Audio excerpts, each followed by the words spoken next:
if you were listening to the show last week or caught the catch up on Mixcloud, that would be at mixcloud.com/talk Susan or /SunnyG103.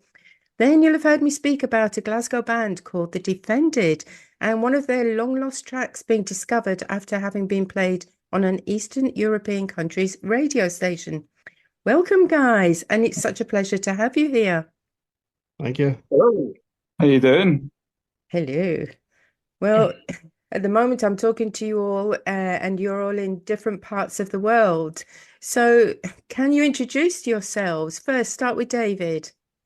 Yeah, sure. I'm David McCallum, from Glasgow. I'm 6 years old, and I'm the lead singer and guitarist for The Defended. Yeah, Fraser. I'm Fraser Bringen, 37, play bass for The Defended. Stay up in Auchterarder now, but Glasgow's still got my heart, so I'm back there often. But Louis? Yeah, Louis Pietranic. I played the drums for The Defended. I live in Dubai, but I'm currently in Houston. Yeah, 36, same as David. Scott. Yeah, I'm Scott Chalmers. I was a guitarist in the band. I'm also 36. I still stay in Perth where we were formed. That's me. It's interesting that some of you said I am part of The Defended and some say was. Now, we'll talk about the possible, the band possibly reforming again, but let's go back to the beginning. How long ago was the band formed? Scott, do you want to answer that one? So myself, David and Louis were at Perth College doing music. I think it was approximately 2006, and that's when we started palling about. And we probably formed the band roughly at that time, perhaps 2007. But it was just, it was really just as part of being at college, we'd hang out, we'd rehearse there. And then eventually we started writing songs and doing a few gigs in and around Perth. Started to grow a wee bit back at the time, but realistically it was just a bit of fun, and we were heavily reliant on friends and family and stuff supporting us, and we were driving about the country in our wee van playing gigs here, there, and everywhere. So yeah, it was literally nearly 2 decades ago, that we formed. You were just wee boys at the time. Yeah, we were just young men. Well, realistically, we would have just been. I went to college just after I left school. That was the first thing I done. So, really, just teenagers becoming young men, really. So yeah. I was 17 when I joined college. So I remember being too young to get into the student pubs and stuff like that. Yeah. We actually had a couple of other bass players in the beginning, but it was when Fraser joined the band that we really became like a proper band, and we started to tour around, and that's when we done our recordings and stuff like that as well. And that's the four that's here today. And what about Louis? What is it you played? You played the guitar. No, I was the drummer, or I am the drummer, I should say. Yeah, I shouldn't say was. Never know. Sorry, I'm actually not well at the moment. I've got bronchitis, so I misheard the difference between the guitar and the drums. My apologies.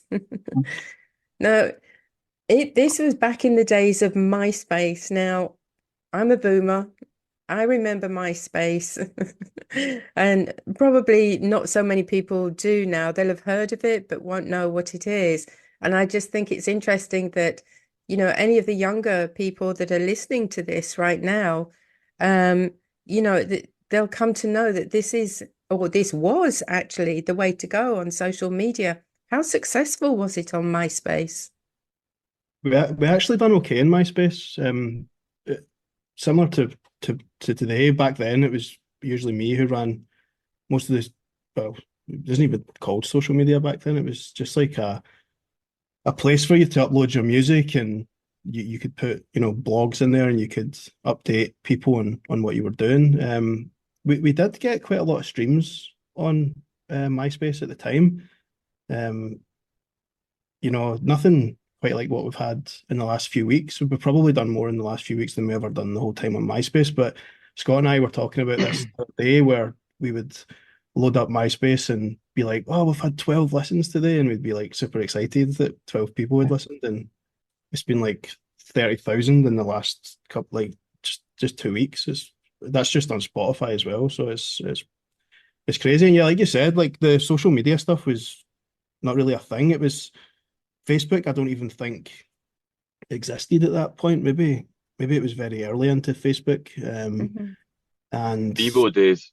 yeah, if you the Lostwave community who actually found the song have screenshots of the MySpace. They used an internet tool called Wayback Machine, and they can see archived screenshots from MySpace, and it actually has bebo.com/the defended on it as well. So that's another one to show your age there. So how did you find out that your track had been played on Ukrainian radio and that people were actually looking for the band and, the music?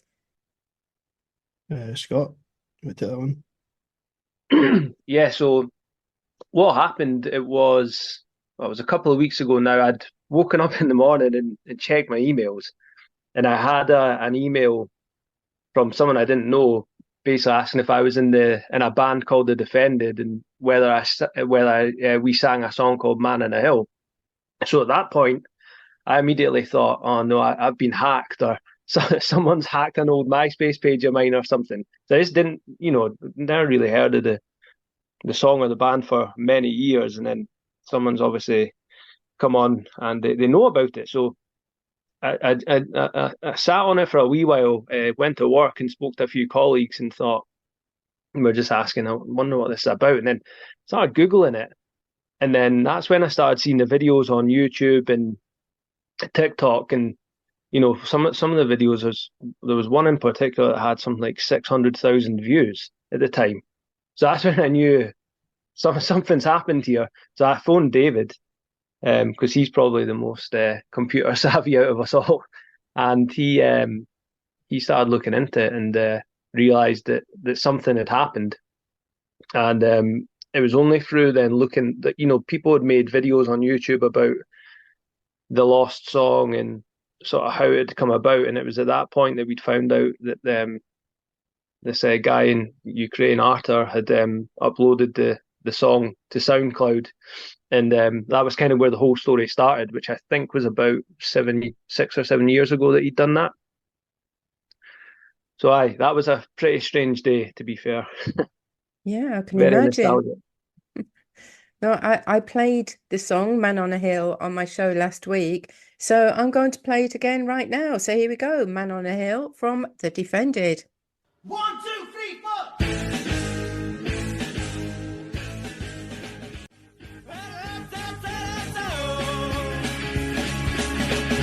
So that's an absolutely brilliant track. That's a track that you can't help but move to. When I first heard it, when I found it on YouTube, I was like, yeah, I really like that one. But one thing that really, really struck me was the beginning of it. I actually thought was a more recent song by a well-known band. And I can't help but wonder, because you recorded this so many years ago. I'm actually not going to mention the name of the band, mostly because I forgot it. No, I'm not going to mention the name of the band, just in case, they've got any of their fans listening in right now and give them the heads up. But, you have this thing that goes on in courts where, people are trying to sue Ed Sheeran and saying, oh, you've taken a few of our chords and this, that, and the other. You might actually have a case against this other band, because honestly, it sounds exactly the same. And I'm convinced that yours was out first. If you're talking about the choral, Dreaming of You, then there's definitely a lot of similarities there. I couldn't tell you which song came out first, but yeah, Yeah, I've heard that before. That was one of the things that my dad actually mentioned to us in later years as well, because that song was massive. That song was really huge. But yeah, there's definitely similarities between the two songs. Mm, that would be interesting to find out. Not for any legal reasons or anything, but curiosity and everything. This could get messy. David's going to be straight onto the lawyers. Get the lawyers warmed up, David. Well, do you know what? It wouldn't do any harm in asking, because if the famous, people like Ed Sheeran are getting sued and this, that, and the other, then why not? Why not? Yeah, that's not something that would really interest us. I mean, if you listen to the song, you can hear there's a lot of influences in there. There's Arctic Monkeys is in there. Man on a Hill is probably a play on Fool on the Hill by the Beatles. There's the actual song when me and Scott wrote it in his mum's house. We started off with the sort of do parts, and that was us trying to write a catchy indie song. The Fratellis, another Scottish band, were out at the time. Chelsea Dagger had a sort of big hook like that in it, and we were purposely trying to write let's write a sort of catchy indie song, and yeah, there's lots of we took from lots of songs in there. There's influences all over it, I'd say. I think that's always the case with anybody's music. It doesn't matter who they are. Obviously, over the years, from growing up, from being a child, and everybody hears music all around, and there's bound to be little bits that actually stick in. So for people to say that they've actually stolen bits of my song, I think is a bit unfair, really. But anyway, I didn't know this about that group on Reddit, Lostwave. Being the band, being the group that actually searches for lost music. Have you had any contact with them? Yeah, Fraser, do you want to answer this one? Yeah, so this was all new to me as well. I'm not really tech savvy, so I've sort of avoided that side of it. But David's encouraged us to communicate with them recently and get on board with them, and it's been really good. It's been a bit of an eye opener, and it's been nice to see what sort of communities out there online, and it's been excellent. Some of the stuff that they've came up with through some of the pages that they're on, the artwork that they've done on the band, some of the covers that they've done, some of the just even young guys playing guitar along with it. It's just that used to be what we were like when we were growing up. So when you see these kids, well, I presume a lot of them are kids, when you see them interacting with our music, it sort of it blows you away. There was one guy had made a bass tab of my bass line, and it's on an app that I use for playing guitar just now.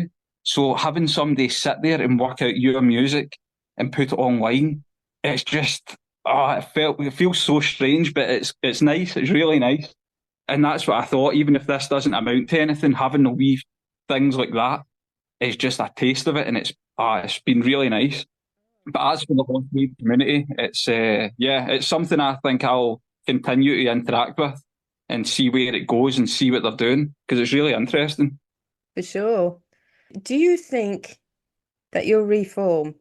I know, Louis, you're being quite selfish by being out in Dubai and Texas at the moment. I mean, how very dare you?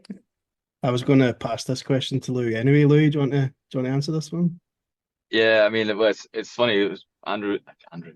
Fraser was mentioning about the Lostwave community and interacting with them, and that's one of the questions that gets asked quite a lot by people that are interacting with us on that forum. And I think the answer at the moment is never say never. I think that one of the great things so far that's come of this is that we're all talking again, and we kind of lost touch over the years. So all of us interacting together and talking about that kind of stuff has been really nice. And I think that we're definitely going to get together and do something. And whether that turns into a song or a release or playing together, we'll wait and see. But yeah, just watch this space, I think.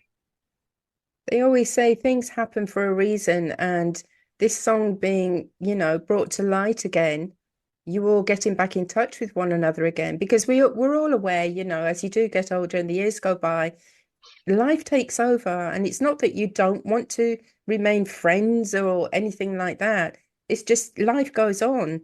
So yeah, I'm a firm believer in everything happens for a reason. And I'd mentioned to David when we were messaging through Twitter, sorry, X, that over lockdown, a lot of bands, they carried on with their music, they recorded it, they put their bits and pieces together. Some bands actually formed that way. Do you think that may be a possibility for you guys?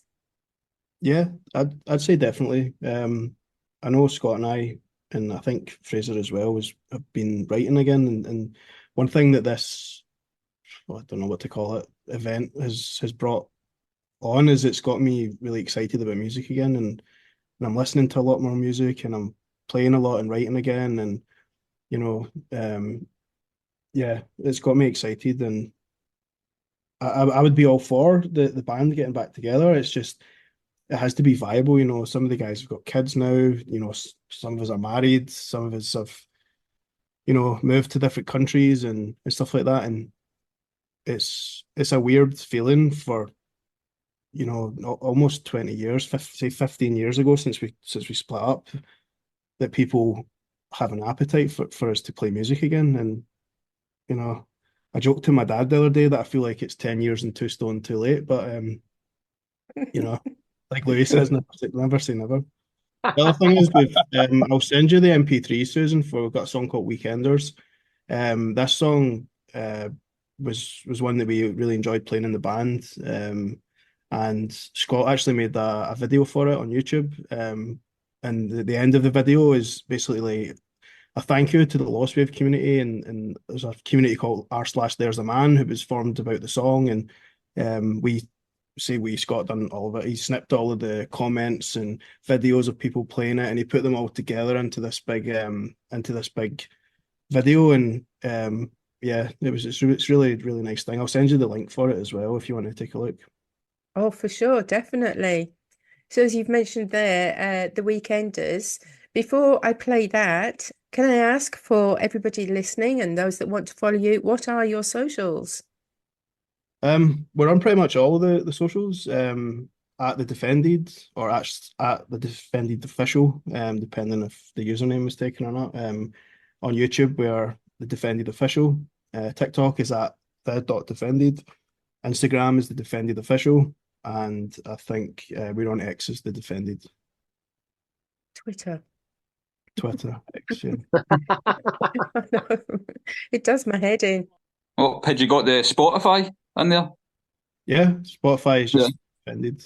Well, guys, it's been absolutely amazing to actually speak with you. And whatever you decide, I'm sure you'll make the right decision. But I really do think you've got a lot of fans out there now, or a lot more fans, a lot of followers. So it will be perfect if you did get back together. But as you said earlier, you've now got families, you're married, you're living in different parts of the world. But as Louis said, never say never. Definitely. So thanks again, guys. For sure. And I wish you all the very, very best. And to play us out is Weekenders from The Defended.